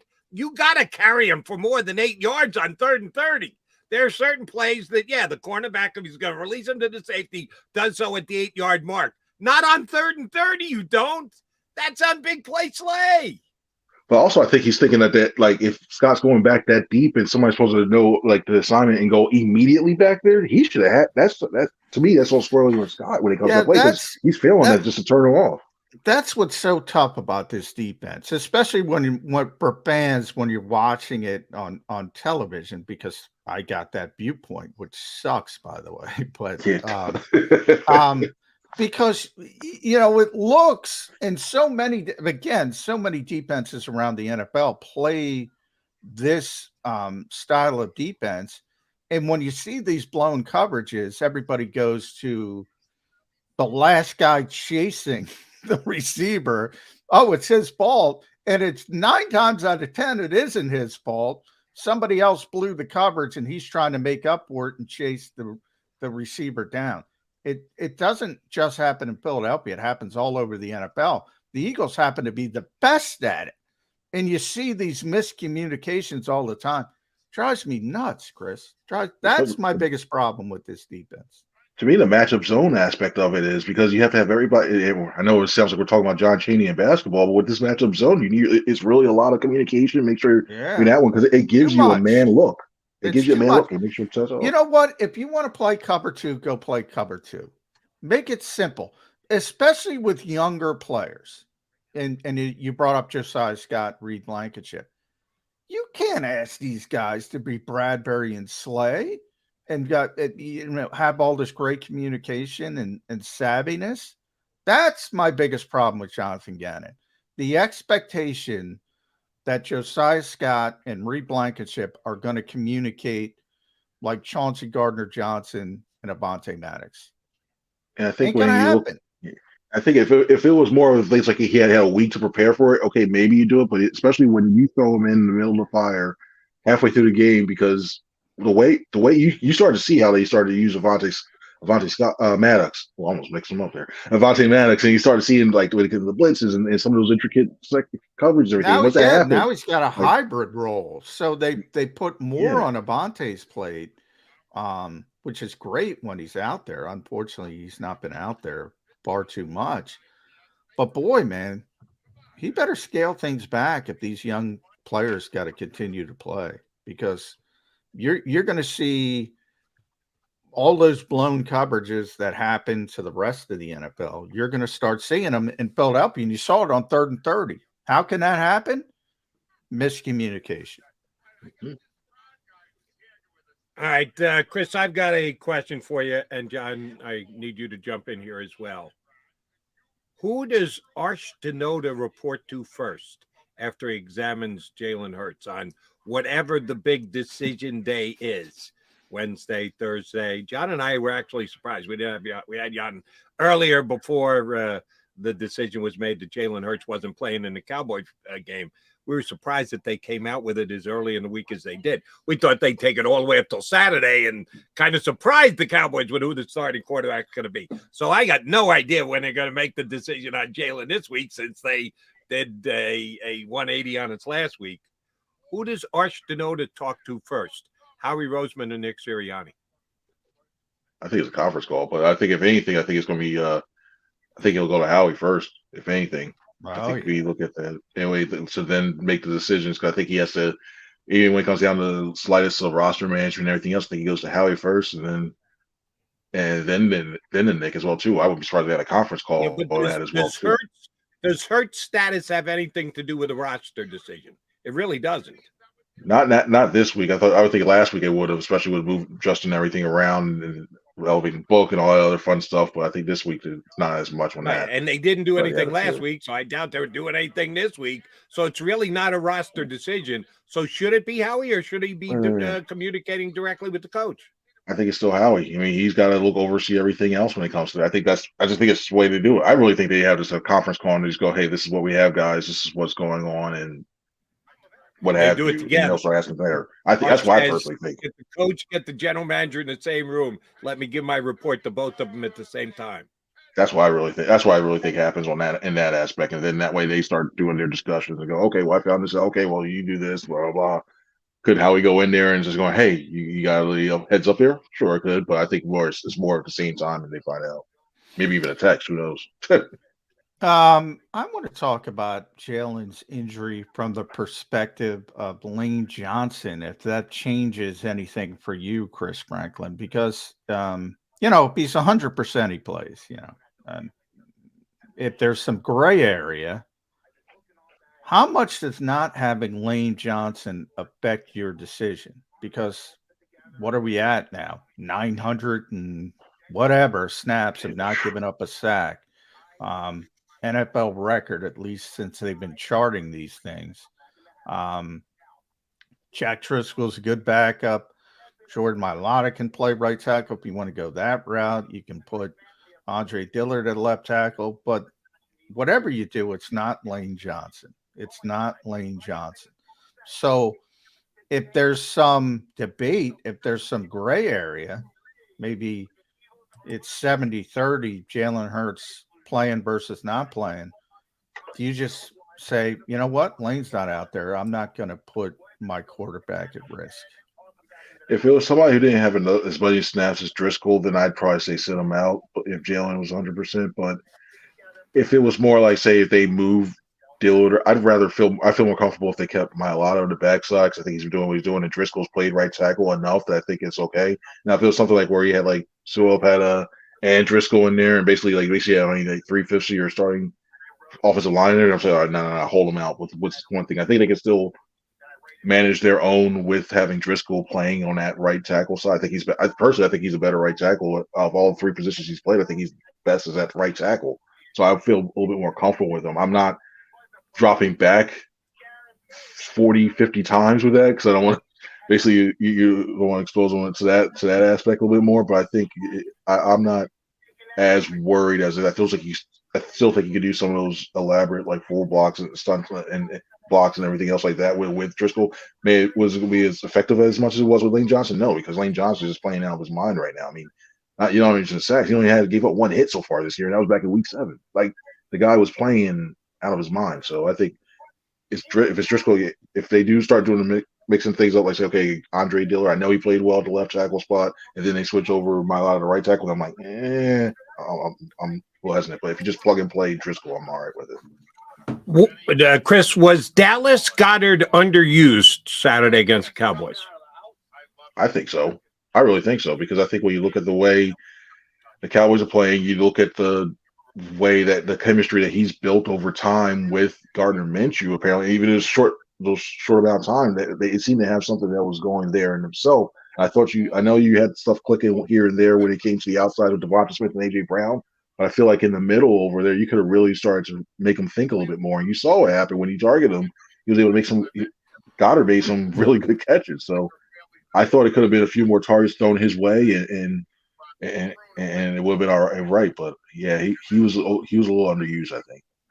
Do you think that had something to do with the absence, the fact that he was down 5 games, missed 5 games, and that they wanted to sort of ease him into things rather than just throw him into the deep end of the pool, so to speak?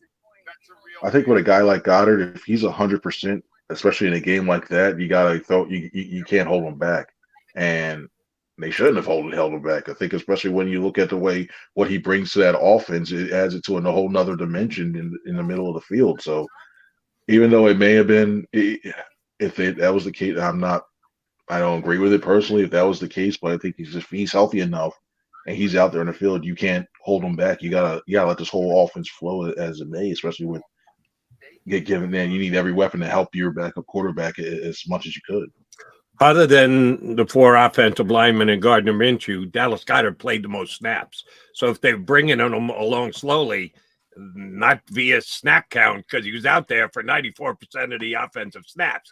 So I question whether the quarterback got him the ball as much as they could have, more so than the scheme to protect him and bring him along slowly. All right, New Orleans on Sunday. Should Gardner Minshew just be able to go out and beat them because they're the Saints? I think so. I mean, it's not going to be as easy. It's not as easy as it sounds. Because that Saints defense, the strength of that team is definitely the defense by far. Because I'm sorry, Andy Dalton doesn't care personally about that, but I think that the strength of that defense, that defense is a sure strength of that one too. So I think overall, and we keep hearing this complimentary football. I think the Eagles defense can stifle, and I would be surprised if they took away a couple more chances on 4th down, because I think this defense. I know it's hard saying this off of that Cowboys game, watching that go around, but I think there's a big difference between Andy Dalton and Dak Prescott. But I think this is one of those games where overall, maybe we see a couple more 4th down tries because you can handle that Saints offense, and then I think that he can do enough to go as his defense. It's not going to be. I don't think it's going to be a blowout, but I don't think it's going to be one of those games where you're sitting around being a nail biter like we saw last week. John, let me jump in here for a second. Does Dak Prescott call his ex-teammate, ex-quarterback room buddy, Andy Dalton, and give him any tips on how to beat the Eagles this week? No, it'll be one. Probably just right in the section. Good luck, man. Say that one of those things doing that. No, that's just the good luck, man. No breakdown. You can suck Slay up on a 3rd and 30 type play. Really, he's not going to go there. I won't be surprised if for Dak, Andy's just on the group text going "Happy New Year," click, and then that was something like that. A little Happy New Year's. Yeah, what's he going to say? Play crappy situational football at the end and just assume you're going to come out with the win. Yeah, I don't. I hope the defense gets 4. And your defense better get 4 turnovers to even have a shot. They probably need 6 for safety. 6. One thing about Andy Dalton, you don't have to worry about is he's not going to make a lot of mistakes from a mental standpoint. The problem is you got a Matt Ryan situation developing. I mean, he knows what to do. Just probably can't do it any longer would be my issue with the Saints in that. But I do love Chris Olave. Oh, he's good. Olave didn't play this past week. Do we know whether he's going to be able to play against the Eagles? I don't know, but hopefully, it would have helped if it seems like the weather's going to get a little bit warmer. That would have helped as well if it were a cold day against New Orleans. Yet there's players. I mean, Honey Badger's there. He's having a great year. Marshawn Lattimore's not having his best year. He's been hurt. I don't know if he's back or what's going on with him. We know Cam Jordan. Demario Davis is a great player. At linebacker, they have Alvin Kamara. Obviously, they have some good players, but man, I don't get why Jameis Winston isn't the quarterback. Not that Jameis Winston is great, but at least he gives you some kind of threat. Whereas Andy Dalton's Andy Dalton. Yeah, but either one of them are throwing at 2 guys named Johnson, of which I know neither, and a Rashid. Come on. their wide receiver core is decimated. I don't know that Jalen MVP Hurts could go down there and put up big numbers with what New Orleans has at the wideout spot right now. How about Taysom Hill? How much Taysom Hill are we going to see at quarterback? Oh, please no. I know it's a whole different breed of quarterback now with the more running thing. Please no. I'm just that whole experiment. I think is done. He's more of a tight end. He's good. He's good for what he does. I'll put it that way. But I think overall, I'm still shocked James has gone. I don't know if it's one of those things where you have a defensive minded coach and they're thinking more, hey, we want to possess the ball. I don't want anybody making turnovers so I can get my defense on and off the field and keep that my strength. But I think Jameis, to me, if anything, if you want to have a shot, I think you have to use Jameis, especially with the speed of these wide receivers. I think he's more dynamic. Does he turn the ball over a lot? It's high risk, high reward with him. Yeah. And that's why I think the reason I think you're right, Chris, and I think the reason the Eagles are going to win the game is Dennis Allen. Yeah, he's playing, he's playing old school football in the new school environment, and you're up against it before you even hit the field. That's part of the problem. And you see it now. You see why all these people going with offensive coaches because they want to see the points and everything else. I think it's one of the things where you start looking at defensive coaches and start going, when you get to games like this down late in the season, or depending on the way his roster built and everything else, you start looking like, why are you doing this? Like you can't be afraid. You can't be afraid to take some shots with your offense. I know your defense is your baby and that's your bread and butter, and you want to overexpose them, but you gotta take some shots and be more aggressive. And I don't see the Saints doing that with. All right, last one for me, Chris. If the needle was here before this past week, one side, Jonathan Gannon gets a job as a head coach in the NFL. The other side, Shane Steichen gets a job as a head coach in the NFL. How much did the needle move one way or the other off the game against the Cowboys this past Saturday? I think it was barely. I think Steichen's to me, he's the top candidate right now. Just basically what this offense is doing, what he has, everything humming, and then his experience developing quarterbacks. And we know this is going to be a very quarterback heavy draft. And you're going to want somebody who can learn to develop these guys and put them in good positions and help them grow and get better. And I think that Steichen is going to do that. And so when you start looking at some of these teams at the top, I think that should Gannon still thought very highly of. I think he's still going to get a shot somewhere this year, but I think Steichen to me is just Steichen. I would be shocked if Steichen's not a head coach. Everybody's going to look for Sean Payton first. He's first on everybody's list. Denver moved on from Nathaniel. What a disaster that was! But what touched that 10-foot pole? Yeah, Shane.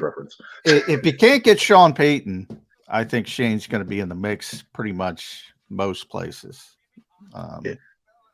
And there's that offense, defense, defensive guys have a tougher road. For a discussion for another day, Chris, heavy quarterback draft shouldn't be. Feel free to watch Will Levis in his bowl game this week. Anthony Richards isn't even going to play in his bowl game. There's two quarterbacks in this draft, and then there's a massive drop-off. Just my opinion. We will look for your opinion on that and the Eagles every single week. Chris, thanks for jumping in today. We'll talk to you next week. Thanks, guys. Y'all have a good one now. Happy New Year to everybody. That is Happy New Year. Thanks, Chris. At C. Franklin News, NJ.com. You can catch Chris with us. He's with us every single week, and we appreciate when he does hop on. All right, we're getting out. I'm getting out. Johnny Mac, Tone going to give you a helping hand to get to the top? I believe so. We'll see if Tone is healthy enough to do it. He's been down with that cough. See, now I'm not going to get involved with this because I need to exit stage left a couple minutes early today. So I'm not going to be the guy who says Tone should play through pain. Not on me. Not going to be on me. Got to fight for that football, Tone. Unlike the Eagles, who are not going to let Jalen Hurts make the call, we're going to let Tone make the call on this, on whether he jumps in with you. Johnny Mac coming back here on Birds 365. Post-game show with Seth Joyner. I knew that they had a running game. Derek Gunn. He has put in the effort. Devin Caney. Had we not won the Super Bowl, what would we be saying? And Mike Missinelli. Well, you know who Philly is. Post-game, now streaming on the 6ABC family of apps.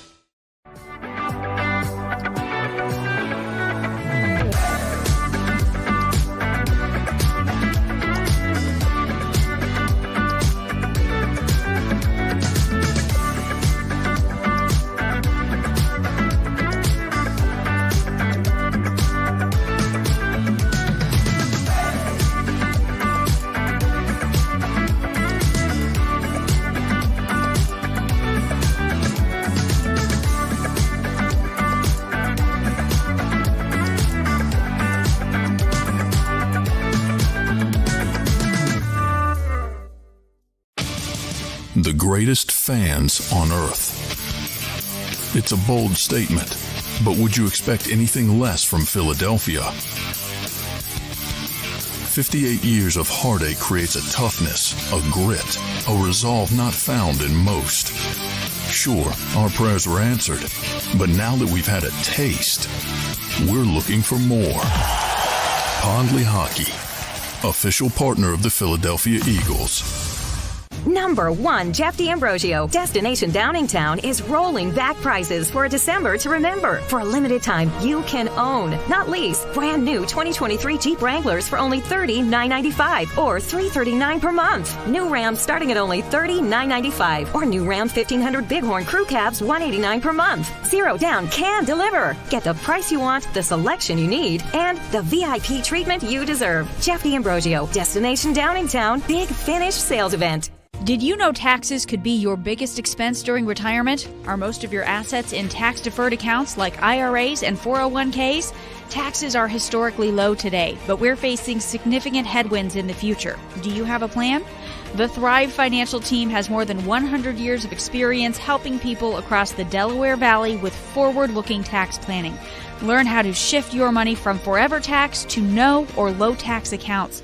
Get your Thrive Retirement Tax Playbook today. Go for the beers, go for the cheers, go for the hit and the hits, go for the scene, go for the screens, go for the gallery, go for the win, go to Ocean.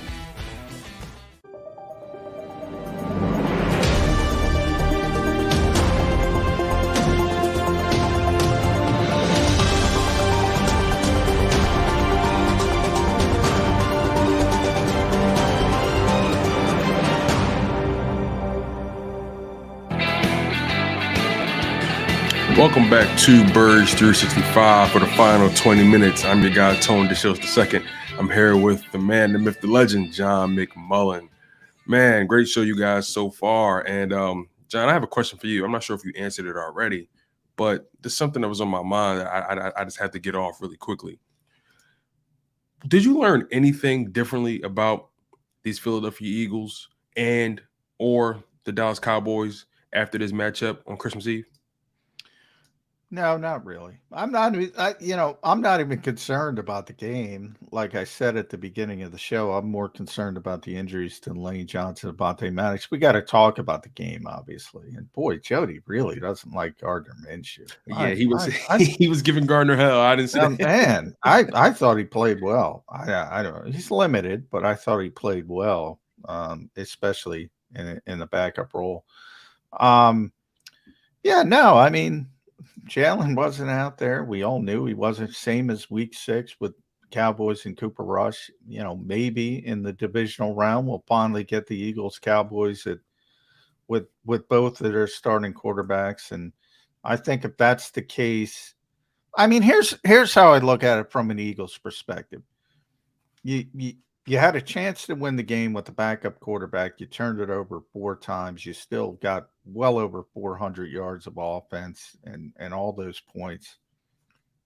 No, I wouldn't be concerned about that part of it at all. And I'm not even bringing up the difficult spot of Christmas Eve in Dallas, 3rd consecutive road game.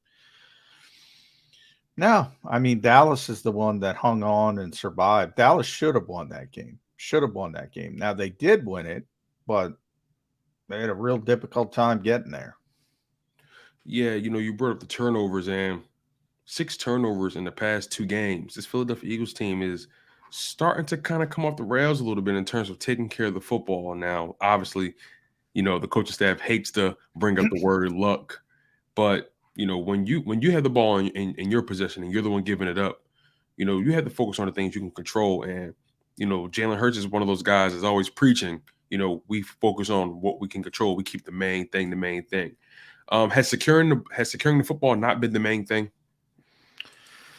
No, it's always the main thing. You go in, I'll be at the Novacare complex in a couple hours. And, when you go in the auditorium on the one side, it's got a big Bathead-like poster about ball security. The other side about turning it over from a defensive perspective.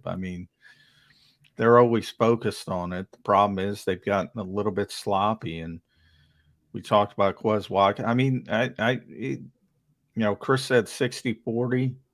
I'd go 80-20.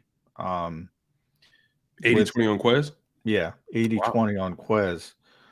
For this reason, I think a lot of people are saying, catch the ball, can he catch the ball, contested catch?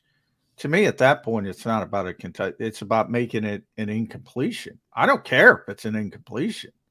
You just got to make sure the defender doesn't get it. And it's a bad job by Quez. So if you look at those turnovers, that's 3 in 2 weeks on. And by the way, in Chicago, I don't think it was as much Quez's fault. I think that was a bad throw by Jalen.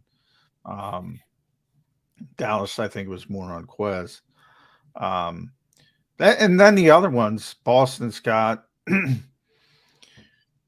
mesh point fumble. He doesn't practice a lot with Gardner Minshew. At least with the first team, obviously. So maybe that's a little bit understandable, not acceptable, but understandable. And then Miles, that's a bad fumble. So, Miles went 13 games with no fumbles lost, and now he's got 2 games in a row where he's lost a fumble. So you got to tighten that up. But, the Eagles are 13-0 when they don't turn it over 4 times. To me, the formula is pretty simple. Don't turn it over 4 times. Yeah, and it's strange because it's identical to that Washington Commanders game. They turned the ball over 4 times, not 3 times, not 2 times, 4 times. And they still find ways to stay in the game to not only keep the game competitive, but that's the part I don't have it in get. their grasp. I don't get. They had 4. I don't know what the number was. I'd have to pull it up. Well over 400 yards of offense. Yeah. With a backup quarterback. That game was actually pretty identical. If you look at the team stats between the 2 teams, and I know you're not really a stat guy, but both those teams played pretty identical games in terms of third down conversion, total yardage. It was a pretty straight down the middle game. If you look at the stats, the largest differential is the turnovers. That was the deciding factor in the game. Oh yeah, no question. If the Eagles turn it over once or even twice, they win the football game. Obviously, if they don't turn it over at all, they probably win pretty significantly, to be honest. But yeah, 442 yards of total offense. And remember, where they really missed Jalen Hurts was in the run game. Because they did a lot of the inside zone that fans were clamoring for, and be careful what you wish for, because when you don't have the threat of Jalen Hurts pulling it and taking it out the backside, all of a sudden it becomes much tougher to run traditional inside zone. The Eagles saw that. I think Miles averaged like 3.1 yards a carry. Did this game prove just how valuable he is, not only to this team, but to Miles Sanders' production this season? Oh, my God, yeah. I mean, if there's one player everybody's looking at, quarterbacks elevating players around them, and they'll say, AJ's great, Devontae's great, Dallas is great. And they can say that and say that. And if there's one player you can point to and say, this is obvious of who Jalen Hurts is elevated, it's Miles Sanders. It is a much tougher road running the football when Jalen is not out there, even with a great offensive line. Yeah, at times you saw in that game where things broke down on the Cowboys side, and if they had Jalen Hurts out there, he would have took off for at least 15, 20 yards. But obviously they didn't have to account for that. But why do you think it's so hard for people to believe that Jalen Hurts is elevating the guys around him and not the other way around? Not saying that A.J. Brown or Devontae aren't elevating his game or making it easier for him. That's a fact. But it just seems as though people are so resistant to believing or even considering that Jalen Hurts could be elevating guys. Yeah, they want to be right. Look at the world in general. in far bigger issues. Everybody, not everybody, but there's a whole lot of people that value being right above anything else. And they want to be right. And they said, Jalen Hurts can't do this, Jalen Hurts can't do that. And that's all when you go back to the preseason and people still post clips of me saying Jalen Hurts can't do this, Jalen Hurts can't do that. I don't care. That was my opinion at the time. I've since changed my opinion, Right. because I see it. And I see it every week. So it's not the dunk that people think it is. Where the dunk is the people that refuse to acknowledge what's in front of their face. And there's a whole lot more of those people than there are of objective people who just watch what they see. Anybody who thought Jalen Hurts was going to be an MVP candidate before the season is one of two things: a liar, or just such a rabid Eagles fan that whoever's playing quarterback, they're going to say is going to be MVP. I mean, anybody who says they saw this coming, come on, be honest with yourself. You can do that. You can look in the mirror, be honest with yourself. On the other hand, the people who say, oh, Jalen Hurts is this, Jalen Hurts is that, and he can't do this and he can't do that after he's done this and he's done that, they're just as bad on the other side of the spectrum. But Micah Parsons after the game, it was on Inside the NFL, by the way. I think he was talking to Jordan Mailata, Dallas Goedert. Yeah, he's got no problem. All that was a bunch of what, and just respect between players and great players. The Eagles weren't upset about it, so people blow up stuff is what I'm trying to say, Tim. Hey, listen, that's exactly what they get paid to do. We got a few minutes left in the show before we get out of here. It's one more thing I want to broach with you, and it's on the defensive side of the ball. A player who, in my opinion, who has gotten a lot of criticism throughout the years, but he's elevated his game year after year after year. And this season, he's elevated his game to a level that maybe I didn't really see coming. I knew he had it in him, but I didn't expect it to happen the way it's been happening. And that's Josh Sweat. Over this past month, he has just over 6 sacks, a forced fumble, I believe, a interception, a touchdown. He's going off, John. And I'm just curious to hear your perspective on Josh Sweat's development as a pass rusher, his development as an official 3-down lineman, and just overall his impact on this defense. No, my only concern with Josh Sweat was health. I mean, for those who don't know, Josh had a really, really significant injury way back in high school. He was a 5-star recruit. He was one of the top 10 recruits in the country and had a catastrophic knee and leg injury that threatened his very career. It took a long time to get back. I always joke, if Hollywood is doing a football movie and they want an edge rusher, they're gonna cast Josh Sweat. He just looks like an edge rusher. I mean, big, long, fast, physical. You saw him snaring the interception. I mean, he's like a praying mantis out there. He's so long. Yeah, I mean, and he still has to play with a knee brace. And he's always he's never gonna take it off. But he's got first round talent, and he fell to the 4th round because of those concerns. And the Eagles rolled the dice, and he's staying healthy, and he's proven that he was what he was way back in Chesapeake, Virginia. 5-star recruit, was supposed to be one of the best pass rushers in the nation.